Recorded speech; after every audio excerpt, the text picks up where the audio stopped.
Hey folks, and welcome to Drinking Alone with Friends, a podcast where three friends drink alone together. My name's Chris. What up? It's Todd. And I'm Obert. And I had a revelation the other day that I wanted to share with you guys. I just wanted to get your reaction right away. I realized the other day why bills they suck so much, why people hate paying bills. No, I thought you were going to talk about like the Buffalo Bills. No. Paper, like money that you have to mail away to other people, bills. Okay. Yeah, I don't like the. I mean, I can say I don't like those. And I realized the other day it's because you never get a bill for anything fun. Your bills are always like for the dentist or like the credit card or the doctor or you never like a water bill, electric bill. You never like get like, oh, I got my carnival bill in the mail from the time I went to the carnival the other day. Okay.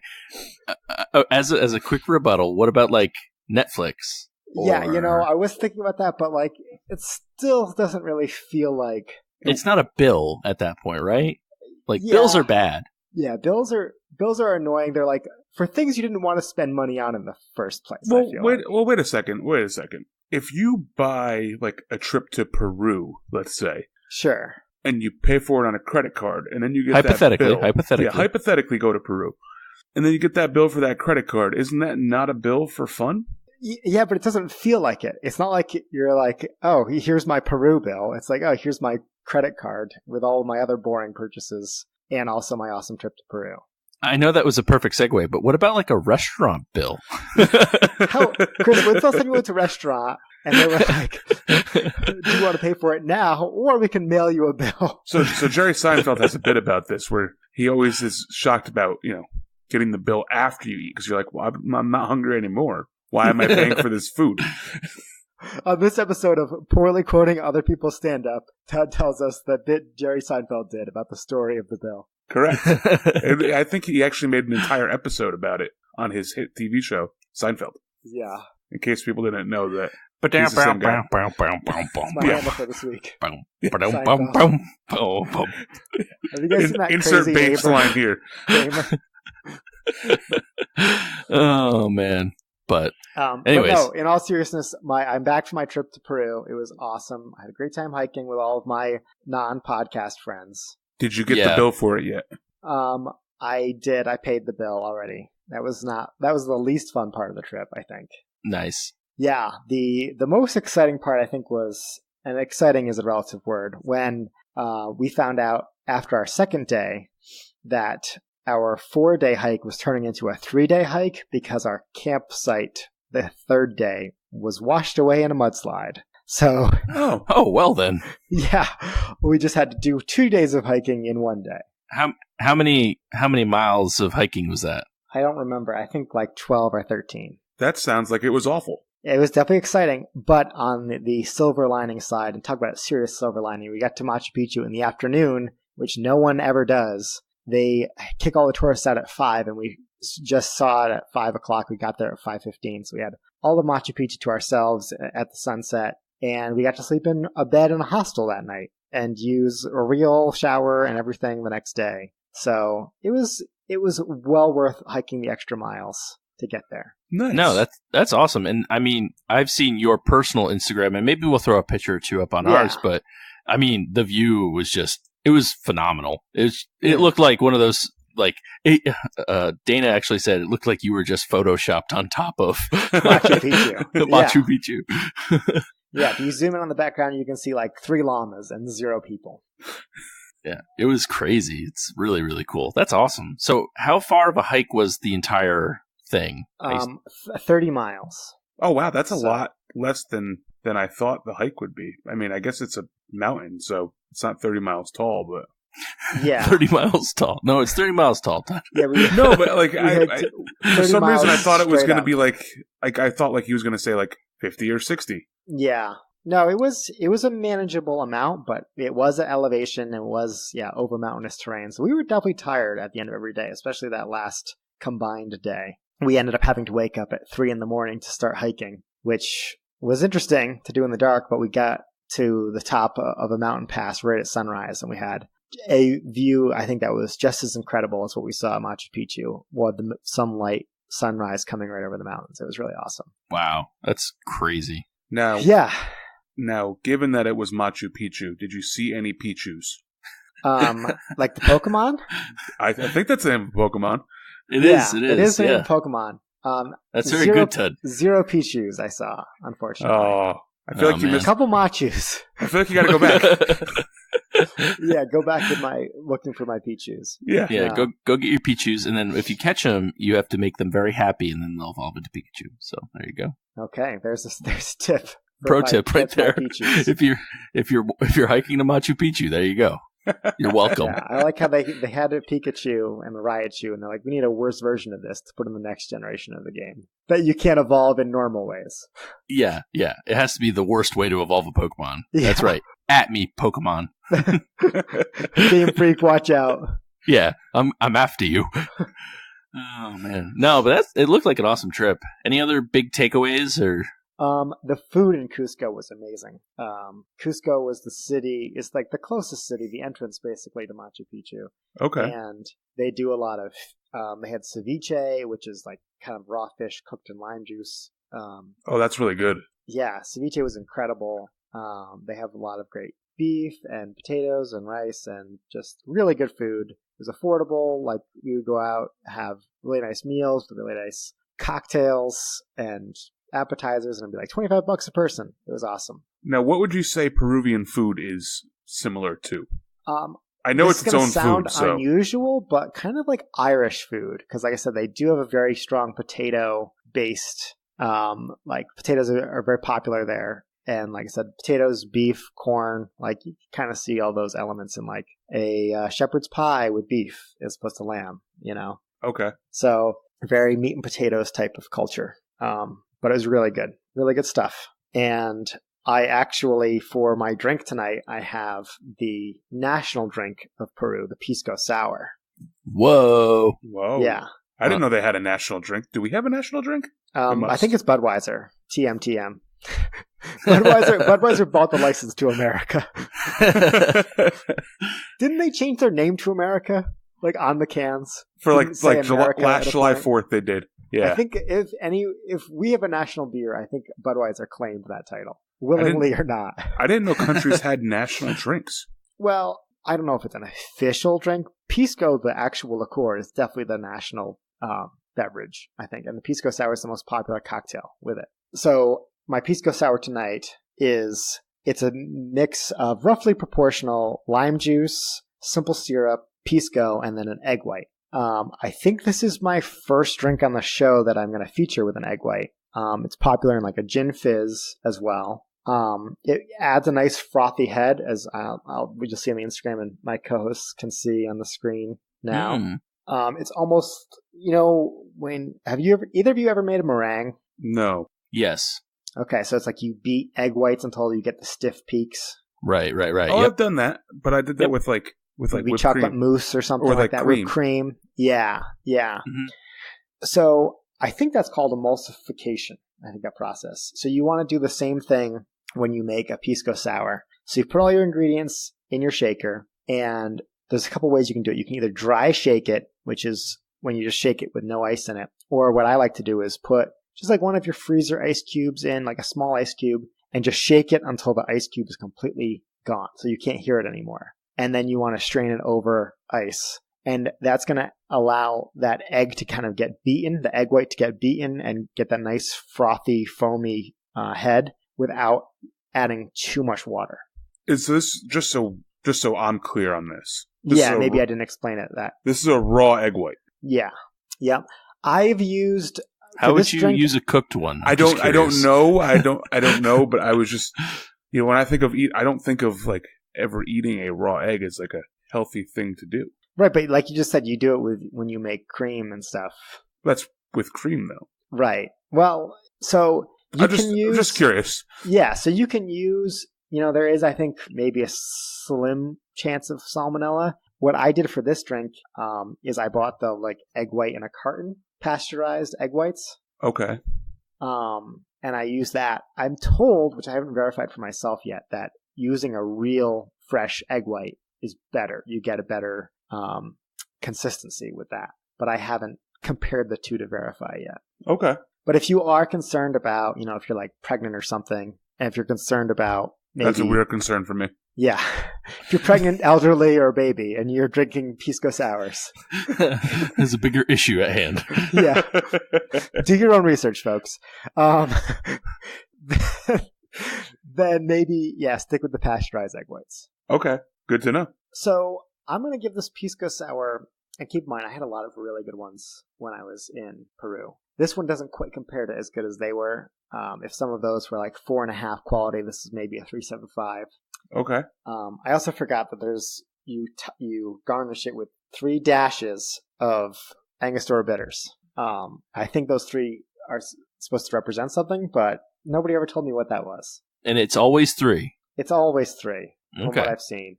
Very interesting. And just as an aside, the national drink of the U.S. is either coffee because the Continental Congress declared coffee to be the national drink after the Boston Tea Party, or bourbon whiskey. Kentucky bourbon, yeah. Or bourbon whiskey, depending on which website you go to, but it's one of those 2. But I think your question was beer, wasn't it? Or was it just drink? Just drink. I think if we had a beer, it would be Budweiser, but yeah, I could see. I don't see how we really get to stake the claim on coffee. I mean, I probably... think it was more just I think it was like a middle finger to the British thing. Like screw you guys. like tea? Well, guess what? We're drinking coffee. Right. Dumping all your tea into the harbor. And we're going to open Dunkin' Donuts. It's going to be everywhere. Yeah, you're going to hate and it. Starbucks. Don't forget about Starbucks. So I'll go next with my... You drinking coffee tonight, Ted? Yeah, just a big, giant, large cold brew from Dunkin' Donuts. It's a good thing you were recording this at 12 a.m. So. No, I am drinking a bourbon whiskey that came in my tasting pack from PBR. So hang on. I asked if you were drinking coffee, and instead of saying no, I'm drinking the other beverage of America. Well, so here's the thing. So I don't actually really know if it's a bourbon whiskey or not. And if you let me. Okay. So in the PBR box, that if you guys are followers of our Instagram and saw the video, so I signed up for a liquor subscription service called PBR, and they sent me a tasting box or a welcome box a couple months ago, and I totally forgot about it until recently, and I decided to bring one of them to the pod. So with each tasting box, they provide 3 different pours of liquor, and they provide you with a bottle that says A, B, or C on it, and they come with cards that say A, B, or C. So on the back. And what's on the front? The front is supposed to tell you what you're supposed to be tasting. It's like the flavor wheel. So whatever this liquor is, I'm supposed to get notes of roasted, toasted, banana, vanilla, honey, bread, slightly sweet, spicy, and dried fruit. Were roasted and toasted their own categories? Or was that a roasted, toasted banana? Nope. Roasted, toasted were their own categories. Roasted, toasted banana. For toasted, there's a picture of a toaster. Well, this is exciting. Yeah. So I don't even know what this is. And there's a sticker that I'm supposed to look at that tells me what it is. So like the big reveal. Yeah. So I'll look at the sticker after I try it. This is big stuff. So I definitely smell the honey. You taste the toast. shot, and then there's the adjustment. And here comes the enjoyment, or the whatever. Savor. Savor, yes. This is really good. He savored it, folks. He savored it. You know, I think that this little card helps a lot because I know what I'm trying to taste. Mm. I do get a lot of banana and a lot of honey. I don't get a lot of roasted and toasted. It's a roasted toasted banana. And that doesn't surprise me because banana is a very strong flavor. Yeah. Right. Just a little bit, I think, goes a long way. There's definitely some. I don't know how you can distinguish dried fruit from banana. I think banana probably would overpower the dry fruit. There's definitely some spicy notes. This is pretty good. I'm gonna say it's definitely a bourbon of some type. I'm gonna give this a 3.75. I think. Yeah, 3.75. USA. So let me do the little reveal here and figure out what it was. It's gonna be like a scotch or something stupid like that. This is a vodka? Yeah. So this was Breckenridge Bourbon. Okay. From Colorado. Yeah, Breckenridge, Colorado. Breckenridge, Colorado. This is really good. 3.75. That's what I'm giving it. That's pretty good. You've given us your score out of 5. What would you pay for a bottle of this? Oh, that's a good one too. Ooh, I don't know. That's I'd say somewhere between 25 to 35 for a 750 milliliter bottle. Yeah. Are you going to check to see how much it is? Yeah, that's exactly what I was doing. Hang on. I'll do the research for you as well, going to my app, to the Flaviar app. Total Wine has it for $57.99. Okay. Well, that's in Spokane. I mean, it's very smooth. So I'll say it's. I mean, I don't know if I'm going to buy it for $50-something because That's fair. think I've had better bourbon, but this one's not like if I saw it out at a bar, I'd probably buy it. Okay. Nice. That's good. Yeah. So I don't know if I'd pay that. But Chris, what are you drinking? So I'm drinking the only beer of the podcast, which is this beautiful blue can called Cloudy and Cumbersome. It's a New England style IPA from Levante Brewing Company. Where's that out of? It's out of Westchester, PA. Oh, I thought you were going to say Levante, North Carolina. No, Westchester, PA, which is right outside of Philly. So this was sent to me from friend of the pod, Elle, who is Sip on What at Sip on What on Instagram. Okay. So you should go check her out. I don't have a glass right now because I'm a Neanderthal apparently, so I'm going to just drink it right out of the can. I think Tut and I each are legally owners of a third of that can. Yeah, I gotta say, Elle, I'm a little disappointed that I didn't get my own beer package in the mail. No. Don't give her grief. You can give me grief. I can live with the grief. I think instead of giving you grief, I just want a third of the can. That's not that much to ask. Yeah. Here, I'll just pour it all over the computer right now. Yeah. Oh, I actually poured some out. Whoops. Whoopsies.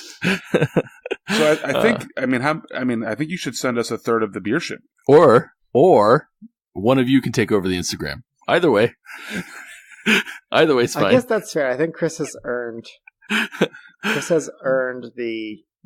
this beer shipment because he does all the Instagram work, including setting up our contest now that we have 1,000 followers.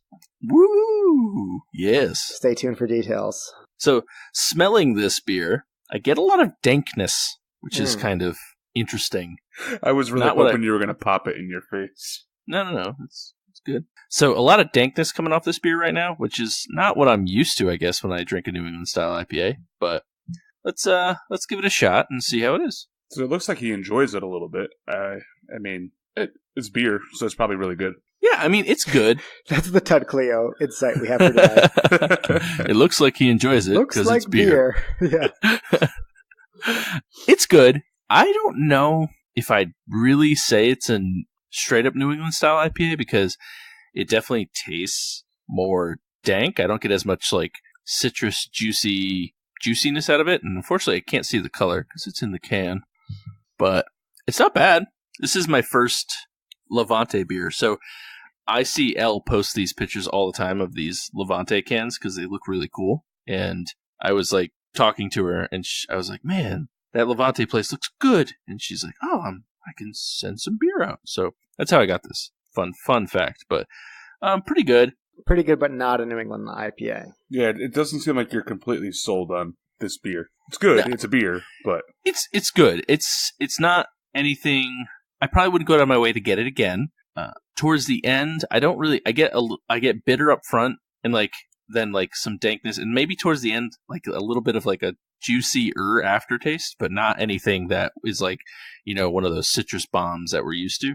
Okay, but not a bad beer. I'd give it I'm going to give it a 3 1/4. Okay. So okay. I wouldn't go out of my way to get it again, but I'm glad to have had it. I think that tracks with what a 3 1/4 means for me. Would you order it out at a bar? Probably not. Yeah, I feel honestly. Like that's what. Yeah, Chris is unless it was like one of the only craft beers that was on tap versus a lineup of non-craft beers. So Let me get this straight. You're saying you would rather order a beer that was a 3 1/2 or 3.75 over a beer that's a 3 1/4? Yes. I didn't know if that was a trick question. But it's also 5.9% alcohol. Just so. Okay. So, Chris, why don't you have any glasses to pour your beer into? Because they're all in a bunch of boxes, and I don't know where they are. Why are they all in a bunch of boxes, Chris? Because he put them there, clearly. Yeah, duh. So recording Were this, all cops right again? So the day that we're recording this, I actually just showed up at my new home about 3.5 hours ago. So I am surrounded by a mountain of totes and boxes and chairs and blankets. And I can't see what you're looking at, but I can see you looking up, which is daunting to me. Oh, he was not kidding, folks. There's literally a mountain of totes. Tote Mountain is what he's staring at. Yeah, so finally we were able to... I've been working in North Carolina and actually commuting back and forth for the last 2 weeks, and we were able to secure this place, and we actually are moving in today, which is nice. And it is like... It's very big, it's very nice, and it's very quiet, which is nice because my house in Tennessee was not this quiet. Like it reminds me of like Ross Hill Road, in Lisbon. You know, your neighbors aren't too far away, at least generally, but you can go outside and there's like woods. It's really nice. So, it's been 3.5 hours. So basically, I've been here my entire life. Home. Yeah, you've learned everything there is to know about that road right now. Exactly. Yep. Good old Statesville, North Carolina. I've been here for so long. For a house that you've spent less time in than most hotel rooms you've slept in. Yep, exactly. But I'm excited. I'm excited because I don't have to drive back and forth to Tennessee anymore because that drive was getting old fast. So yeah, so you sold your house? Yep. So congratulations. We close on the 18th of April. So, one more mortgage payment. And then just rent payments, so that's fine. Yeah. Well, so I right now you're paying double. Yeah, it's fine. Yeah. You seemed like stressed out about how everything was going to go. It sounds like things have been going pretty smoothly with your move, so I'm glad to hear that. Yeah, we got really lucky, and everything worked out. So I'm pretty excited about it. And we didn't have to like get a apartment or anything, which would have been bad because I don't know where we would have had to sell CJ or something. Tote Mountain would have turned into Tote Fort. we could build our own place out of the totes that we just made an igloo out of totes. This is where we live now. Yeah, we built an addition on the side of our apartment with totes. But I am not the only person on this podcast. It's been a busy couple weeks for the podcast. Has been. Yeah, I'm not the only person to have moved in the last couple weeks. Obert, where'd you move to? Machu Picchu. Duh. Yeah. We just talked about it. No, so I also have relocated within the same state, though. I did not move to anywhere cool. I just kind of moved closer to Hartford, Connecticut than the middle of nowhere. And closer to a brewery. Closer to a brewery. You could also say that, the brewery and I share the same building at this point. Okay. Tud's moved into the brewery. Moved into the brewery. No, in all honesty, the brewery is... I can hear the fermenting in the background. Can you turn the fermenting down?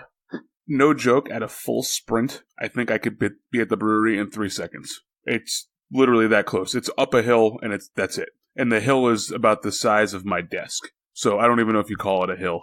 I would not. No. I've been there many, many times since we've been here. Hashtag keto has been bad for this week.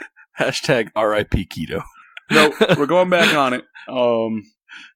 But yeah, so I moved to Manchester, Connecticut. We need a new vowel somewhere between Tud Fit and Tud Fat. We need Tud F T. There's not that many. Yeah.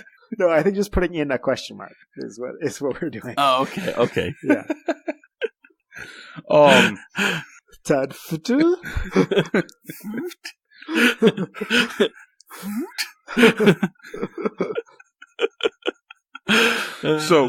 So I do feel your pain with the Tote Mountain. We moved from a house to an apartment, and we realized that through the course of living in a house, you tend to gain stuff to fill that house. And now that we have a 2-bedroom apartment, that stuff doesn't fit anymore. Nope. So we have an entire bedroom that is just boxes. Can't walk in it. Can't do anything. Can't shut the door. It's just boxes. You basically converted your 2-bedroom apartment into a 1-bedroom apartment with a storage unit. Correct. We also, keep in mind, we also have a storage unit. Oh, man. Yeah, we also have a storage unit that's completely full. Well, at least Well, that sucks. I don't know. I don't even know what to tell. I don't even know what to say that. We learned that we probably need to throw some stuff away, but at the same time, we do hope to buy a house. So yeah, you need a place where you can keep all your growlers, Todd. Actually, a growler room. I left those behind at Ben's house on accident. And accident. Yeah, we've all done that before. And he texted me and he was like, "Do you want all your growlers?" And I was like, "No, just throw them out." So it's your problem now. So therein lies all the growlers are gone. Wow, that's a lot of growlers. That's probably like hundreds of dollars of growlers. Yeah, I only have the growlers that I had in my vehicles now. I figure if I need more growlers than that, then I shouldn't be buying any more beer. I'm glad you're taking your New Beer's resolution that much to heart, Todd. Yeah. I guess that is a good point. I mean, really, how often do you buy more than, 2 growlers right, of like beer? 2 growlers and that's it. I mean, yeah. Where are you going where you need 5? I always keep my 32-ounce growler in my car, and I have my 64-ounce growler at the ready for whenever I'm going to go somewhere. But you never know. Like, sometimes you end up accidentally at a brewery. You, take a left and then a right, and you're like, wait a minute. How did I'm at a brewery. What? Oh, what's going on? I have a full growler now. We've all been there. I have 2 stainless steel growlers that sit in the trunk of my car that are 64 ounces. Plus, I have one 32-ounce growler in my trunk as well. Nice. Yeah. Yeah. That was a tough decision for me. I mean, a tough decision to keep them, I guess, is what I wanted to say. But I was packing up and I was like, oh, man, I got this whole box of growlers and my truck was already getting full. And I was like, we can fit them. Okay, actually, this brings up an important question. Maybe not important, but insightful question. Todd, you kept your 2 stainless steel growlers, obviously because they're high quality and the stainless steel reusable ones. When I moved out here, I had important decision on what growlers to keep and what to leave behind. And the only growler I brought from New England out here was my Fiddlehead 32-ounce growler. And I bought a Bonsai one as soon as I got here. But what growlers did you guys take? And which ones made the cut, which ones didn't? And why? I can easily answer this because I went through this thought process. Right. Besides the stainless steel ones, the ones that are in Caitlin's vehicle are treehouse growlers. Because in Massachusetts, they used to have a law, and I don't know if it's still a law or not, but Treehouse doesn't fill growlers anymore. But they had a law where you could only fill the growlers from the brewery where you were getting the beer from. Wasn't that so stupid? Or they had to put a sticker on it or something? It was weird. Right. So just because of that, because for all we know, Treehouse could eventually start filling growlers again, and that could be their rule. Those are the growlers we hung on to, just in case. How about you, Chris? So I kept all mine. How many did you have? Probably a dozen, maybe, something like that. I do have a couple stainless ones that were gifts, and I have one that was monogrammed. That was a wedding present. So, I mean, I kept that one. That's a really good wedding present. Yeah, it was like a whole glass set. It was like a growler, and then a bunch of different beer glasses. But another thing that I was thinking about is like breweries that mean a lot to me. Like Ted said, Treehouse because of their Massachusetts dumb growler law, but Fox Farms, I probably would never get rid of. Because number one, they're pretty interesting. Yeah, it's not a unique growler. Yeah, it's a unique looking growler, and I probably wouldn't get rid of it just because I love Fox Farm. No, there's definitely a few that I could have gotten rid of, but they were all in one box, so I was like, fuck it, just put it in a truck.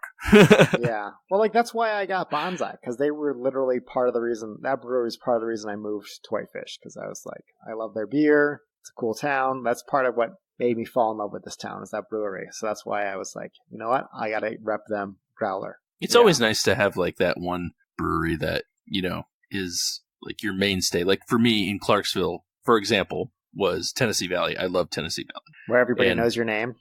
Everybody knows my name. Yeah. So, and there was a handful of other ones but I just really enjoyed that place. And that was when I came down for my interview, I think much like you and Bonsai, that was the place I went and I was like, this beer is really good. Yeah. I could move here. They have good beer. And I'm excited to do that with some Statesville breweries, which I've already been to a few, but Labyrinth is starting to know our name. Nice. I'm surprised it took that long. Are you already on the waiting list for a mug? It's been less than a week. Oh, I guess it has been, huh? Yeah. Am I on a waiting? No, they don't have a waiting list. I just have to go in there on June 1st and ask if they have any openings. So I have to be here. I have to be at the brewery at the time of opening, which is 3 p.m. Nice. So, very cool. So I'm I sound sick on June 1st. So, Ted, you know when your bachelor party is, right? Is it June 1st? No. Okay. Do you know that? Do you know the date? Yeah. I know that it's been switched around, so no. I couldn't tell you with any certainty what day it is. Okay, well, I won't reveal anything other than I'll say, don't worry about the bachelor party interfering with that, because there was a chance that it would have. Yes, which would have been there sad. was a chance. There was a chance. That was like the runner-up weekend. Yep. Okay. But I'm glad we're not getting in the way of you getting your mug at Labyrinth. Oh, man. Yeah, the bachelor party week is going to be interesting. That's going to be fun. I know. I'm really excited about it because it's going to be the first time the three of us are in the same place since... Starting the podcast. No, since we moved you. To Tennessee. Oh, yeah. Tennessee. Oh, yeah, duh. Yeah, that's right. The last time I saw Obert, I think he was drunk. Well, you'll have to be way more specific. That tracks. You were sleeping on Chris's couch, hungover as shit. Or, I mean, still drunk at that point, from being in Nashville. Right. That's the last time I saw you.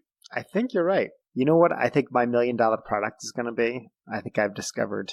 I'm going to sell a 65-ounce growler. Because, like, who wouldn't buy a 65-ounce growler? And then you're going to take the brewery, so they're going to fill it up and charge you for 64 ounces. I mean, they already filled my 64-ounce growler up above the line. Right. Well, this is going to be 1 ounce bigger than that one. It's 1 ounce more of beer. Right. It's true. I was just saying this earlier today that I don't understand why they sell 16-ounce glasses. Why don't they sell 17-ounce glasses? That way it fits my 16-ounce beer plus the head. The head? Perfectly fine.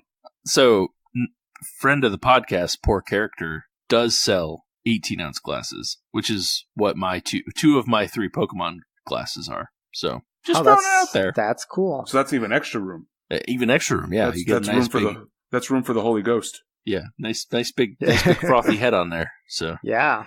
But so okay, if you're ever jealous looking at the Instagram at my Hopasaur and Hopbander, head over to Poor Character. They're great friends of the pod. I am pretty jealous, actually. Head over to Poor Character. I wonder so that's going to be our company. We're going to sell 33-ounce, 65-ounce growlers, and we're going to sell 17-ounce glasses that may or may not have Pokemon on them. What I want is a tulip, like the 3 of us know, like the 16-ounce tulip glass, right? Just with like extra. that much glass on top.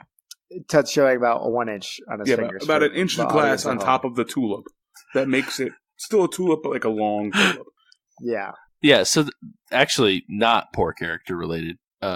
At Harpoon a couple years ago, I bought I don't know if it might have been 17 ounces, but they have a tulip glass that they sell that is larger than 16 ounces, just barely. And for the longest time, it was like my favorite drinking glass because of that reason. I could just nonchalantly pour a beer in and not have to worry about it being like, oh, it's going to overflow and this, that, and the other thing. So just another pro tip for anybody in Vermont and Massachusetts. Yeah. That's good. No, I feel like we all have those beer glasses that we go back to because even though I have a whole cabinet full of glassware, there's definitely the same one. It's like, having your favorite pair of underwear. Like when your laundry's done, you always go to the same pair first. How does this podcast always become about underwear in some way, shape, or form? Well, because we're that close friends that we can talk about our underwear. Yeah, this podcast is like a good pair of underwear. Yeah, it really is. It's like you would notice if it went away, but it's just so comfortable that it just feels like it's always been with you. Yeah, I do the same thing. You're like, let's just move on from that. Oh, me? Yeah, no, I'm kidding. Oh, no, I was going to say, I was about to talk about MeUndies for a minute. But no, but he's right. Like, I wear probably the same 8 pairs of MeUndies just, as soon as they get washed. Even though you have like a dozen pairs of underwear, at least. Right, even though I have a lot of them. It's when I reach into the drawer and pull out like the pair that I don't use that often. I'm like, oh man, I have to do laundry. Time to do laundry. Yeah, I feel like the same thing with me and glassware. Like you have those couple glasses that always make it to the. It's time to do the dishes. Like this is saving this glass for a good beer. Now, when you moved over, did you purge glassware too? Because we did. Yeah. Sadly, I mean, I had a lot of glasses. Some people have coffee mugs. Not me. I have 2 coffee mugs. I have a bunch of glassware. We had that same issue where Caitlin has a shit ton of coffee mugs, but I rival her with beer glasses. Yeah, that's fair. I mean, I feel like you don't. even if it's just like, oh, I got this glass at a brewery that was giving them away for free, eventually they hold a special place in your heart after using them for so long. Right. And that's the toughest part. Like when we were cleaning out glasses and it would be like, okay, what about this glass? And they were glasses that were like wrapped up, like we hadn't used them in like a year. But I was like, well, I can't get rid of that one because I got that at this beer fest 5 years ago or whatever. And I was like, it was my first beer fest or whatever. We kept a few. I mean, we kept some Fat Orange Cat glasses and, a couple other like harpoon tasters and things of that nature. But a lot of them did go the way of the dinosaurs. Yeah, hashtag moving is hard. Oh, moving is the worst. Never move, people. Never move. That's my goal. Right. Yeah. Hashtag if I could never move. die in this condo, I think I'd be okay with that. Like, I'd get to the pearly gates and be like, oh, man, I can't believe I'm dead already. But I'd never had to move again. Yeah, that's the dream right there. Yeah. Like we're already talking about like, oh, we'll buy a house in a year or something like that. And I'm like, oh, yeah, God, for you, no. it's like just hanging over you. You have another move coming. Everything you unpack, it's like that just has to get packed up again. We just did a 6-month lease, and I'm like, oh boy, that's twice in 2019 alone. No. I'm hoping that the owner of this house like wants to sell it or dies and leaves it to me. I don't know why he'd leave it to me, but I want that. And dies under mysterious circumstances. Hey, could you sign this will real quick? Okay, now you're dead. Yeah, all right, Chris, it sounds like you get the house and all of the family jewels. Interesting. They should never listen to this podcast. Yeah. Oh, man. We're currently being played in a court exhibit right now for proof of will fraud. Hi, Judge. Hi, Judge Judy. I assume Judge Judy, but yeah, she's like the one. She's judge. the one judge. Who do you think has more power, Supreme Court Justice or Judge Judy? That's a good question. I mean, I bet you more people know Judge Judy's name than most Supreme Court justices. It's time for Obert to tell us why the thing that makes sense actually is the real thing. Why the fun question is actually boring. Oh, man. On this week on how courts work. Now, what is the news? So I have an article here that I assume that you guys have already seen by now. Did you hear about this? PBR is going to make whiskey? Yes, I did. I saw that. Yes. Yeah. So Pabst Blue Ribbon, the beer that hipsters drink, and honestly, I think is pretty all right. For a cheap beer, it's not bad. Chris and I used to throw them back. It tastes just like Bud Light and Coors Light and Miller Light and Pick a Light. I think it's a little better. I don't even think it is a light beer. I think it's more of like a Budweiser than a Coors, Bud Light, Miller. Yeah, but because it's PBR and because they have to do things like PBR way, this is going to be barrel aged for 5 seconds, which is, I guess, the gimmick that they're going for here. That's awesome. Does that just mean it like runs through a barrel? Like, how does it even work? I don't know. I think I would love to see a video of this in action. It's just like through like a barrel sluice. They just pass the whiskey through. So is it going to be it's going to be extremely sweet then? Yeah, that's what it sounds like. I like think sugar water. The idea is that it's going to be, they are marketing it as the perfect beer and a shot whiskey to complement your PBR. But in order for it to be legally called whiskey, they have to age it. And so that's why they decided that they wanted to age it for 0 seconds at all, not even put it in barrels. But in order to legally call it whiskey, it has to be aged. So they said, you know what? I'm going to age it for 5 seconds. That's ridiculous. Yeah, that's going to be incredibly sweet. And I mean, I'd try it if it was in front of me. I don't know if I'd seek it out. Yeah. Well, so let me read you a quote from this article from Esquire.com. They say that, the goal was to create a whiskey with no aging. I feel like in whiskey, there's this superiority complex where, the only good whiskey is aged, but that doesn't apply to every other spirit, like rum, for example. Aged whiskey is not what Jacob, who I think was the PBR founder, not what Jacob would have done. So let's make a killer off the still liquid. But then they said if you're going to do that, it has to be called moonshine. So that's why they said, I'm not calling it moonshine. It's not that. It's a crafted whiskey. they're like, you need to age it. I go, for how long? And they went, no determined amount of time. If it touches wood, it's a whiskey. We literally aged it in a barrel for 5 seconds, so we have the ability to call it what it is, which is a whiskey. So I mean, I guess moonshine is not overly sweet, so it's not going to taste like sugar water. Then, if it's going to be like moonshine, it's going to be rough. Yeah. Well, and to answer your question here, Chris, it says there's a barrel setup, and the flow rate set for the speed at which the whiskey flows through it. It has 5 contact seconds with the barrel, and it comes out the other side, and we bottle it. That's awesome. Yeah. Man. So we'll all be keeping our ears to the ground, looking out for PBR Face Your Beers whiskey. Oh, yeah. Yeah, for sure. I think that's something that we'll see eventually in the podcast. And props on them for marketing this, because you said you heard about this, Chris. Yeah, I think because we do this podcast, Google is like, oh, you're an alcoholic. So it tells me all this fun stuff. PBR but that's whiskey. Really, yeah. But yeah, I didn't read the whole article, so I'm glad that you did for me because reading is hard. But I don't know. That's crazy. I mean, and we'll put a link in the show notes to this Esquire.com article, PBR Whiskey 5 Seconds interview. If any of our listeners see it, let us know so we can go out and chase it down. Yeah, I don't think it's quite in stores yet, but I think when we see it, we'll be right on. We'll all be on top of that. Yeah. I'll keep an eye out for it too. Be fun. But I think, guys, it's time to go to the handles, right? I think we're there. Sadly, it's time to say goodbye, but not yet. Yeah, not yet. First, we leave our listeners with our frosty mug of wisdom topped off freshly for them to enjoy. Yes.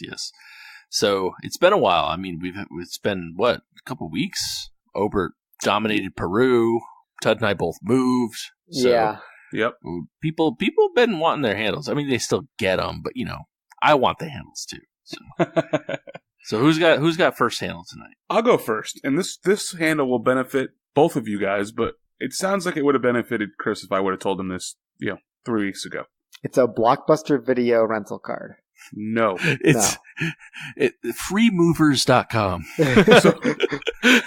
So my handle is movers. Just in general, movers. Oh. They are the greatest thing known to man. They just come in, they pick up the boxes that you packed yourself, and they put them on a truck and they move them. Or they come in and they pack your stuff for you and then even move them. Movers is my handle. It is the greatest thing. Chris, I'm sorry. I feel like I let you down by not telling you this handle beforehand. But for next time, they do have these people out there called movers.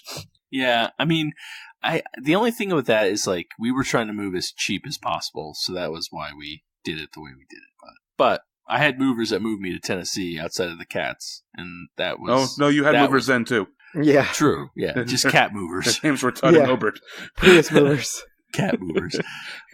But yeah, movers from Connecticut to Tennessee was pretty clutch. So not a bad... That's a good handle. Yeah, that's my handle. Everybody go out there. Just Google it. They're pretty cheap. They're not... Yeah, I think people understand how to get movers. Well, I was gonna say, they're not as expensive as you may think. Google movers. Yeah. They pick things up and put them down. You have to Yelp them nowadays, boys. Google.com/movers. What movers did you use? Me? No, the one who didn't use movers. Yes, you. It's a company called Green Movers and Storage. Would you recommend them? They were excellent. So anybody in Connecticut, use Green Movers and Storage. Yeah, there we go. I think putting a little bit more specificity on the handle here. Nope. I liked my broadness. Well, you just literally said, a noun and then defined the noun and said it's good. Exactly. Pizza. Pizza is good. It's cheese and bread. It's sauce. So who's going next? I already mentioned my handle earlier in the show, and it's because I forgot this was going to be my handle this week. But have you guys had ceviche? No, I have not. Now, when we talk about somebody naming nouns, well, we've done recipes before on the and podcast. Then defining what the noun is. I did squash once, and that was a big hit. People kept writing in about how much they loved the squash handle. You guys can't see the inbox. Don't worry about it. No. Every email. More squash. More squash talk. Can you ceviche a squash? No, but I had some sweet potato in a squash, which is not some sweet potato in ceviche. No, ceviche is a dish with raw fish in it that's just marinated in lime juice, and the acidity from the lime juice is what kind of cooks the fish, and it's a very popular dish in Peru. I would never have had it before I went to Peru, and now that I went there and tried it, it was quite the, I don't want to say life-altering food choice, but next time I see ceviche on a menu, I'm going to order it and be like, this wasn't as good as the ceviche I had in Peru, but I'm going to still order it because I enjoyed ceviche that much. It's very good. Yeah. It's keto friendly. It is. The lime juice actually does cook the fish, so it's not raw. Yeah, I mean, there's no heat applied. Right. I feel like it's important to point that out, is that it technically does cook the fish somehow. Well, that's kind of like saying that when you put cucumbers in pickle juice, you cook them into pickles. Like, maybe. It's cooked pickles. It's somehow, there's probably some type of science term about how it works, but it does, I mean, the fish is not like sushi. It's fish. Cooked fish. Does that make sense? Kind of. I think it was pretty similar to, it had that similar toughness that a raw sushi fish has, but perhaps I've only had it when it's been cooked as well. So no, I mean, I don't know. Try it out, folks. Find some ceviche, make your own. I'm gonna share a recipe that I found with the listening audience. So are you gonna do this yourself at your house? Oh, I would like to. Yeah, I'd love to make myself some ceviche. Interesting. I'm curious to know how that works out. You'll have to report back. Will do. Yeah, I'll have to search this out. I've never had it, so I'm not very cultured. So I'll have to try it. Well, like I said, I had never had it before. I had to go all the way to Peru to try it. So I want to save our listeners the same fate of having to go across a continent to get it. Chris, do you like seafood? Yeah, I love seafood. Okay. Yeah, so that's why it sounded pretty good. All right, Chris, I think you have our final handle. Woo, last handle. So, in true Drinking Alone with Friends fashion, I'm going to put over another podcast. I'm going to put over another podcast. So, I've recently been spending 13 hours a weekend in the car, so I need a lot of podcasts and books and stuff to fill my time. And I've been turned on to one called Wreck My Podcast. Have you guys heard this one before? No. I have not. Is that WRECK? Yes. So what they do, and it's a group of people generally. They'll take something from pop culture or nostalgia or something along those lines, and they'll revisit it. And they'll do like deep dives and talks about it. So, for example, the ones that I've listened to, they did a deep dive on the Pokemon games. They did one on The Office, on WrestleMania 16, I believe. Was one of the ones that I listened to, and what they do is they'll go through and like either talk about or play through or something along those lines, or watch, and then kind of talk about it and see how it holds up at after time. So, and it's pretty fun. Jordan, who's the host, he's on every episode. At least I think he's on every episode. I haven't listened to all of them yet, but he is really good at. He'll have like quizzes ready or some kind of fun game or something. And when listening, I was listening to the Pokemon episode, and he was doing, he would name the Pokemon, and then the other folks on the panel would have to guess like their typing. And I realized I know way too much about Pokemon because I think Pokemon comes up roughly 60% of all of our episodes. Yeah. We could just be a Pokemon. Now is wearing a Pokemon shirt. So. That is true. We could just be a Pokemon podcast. Yeah, a Pokemon fan pod. But I mean, he does a great job, and like, if not that I think that I'm a good editor by any means, but like, if you think this sounds good, you should listen to some of their stuff because he does a great job with like splicing in actual music and stuff. It's like it's really. Or if you think this sounds bad, theirs does sound good. Just an FYI, people, you should listen to our podcast before you go listen to theirs. Oh, no, absolutely. You should listen to ours twice at least. But yeah, but never delete it, so you re-download it to make this happen. But it's a really fun podcast, and I was talking to Jordan on Instagram, and he said, basically what you do is go through and whatever piques your interest, download and listen to that, because they do have a lot of really random topics. But it's a lot of fun. So check it out. They're generally about anywhere from like an hour to an hour and a half for some of the longer ones, but it's a lot of fun. Wreck My Podcast. I thought with a name like that, it was going to be like a roasting podcast. Like they were going to be like, drinking along with friends. They listen to it and then they make fun of us. I was actually really curious to see how that works.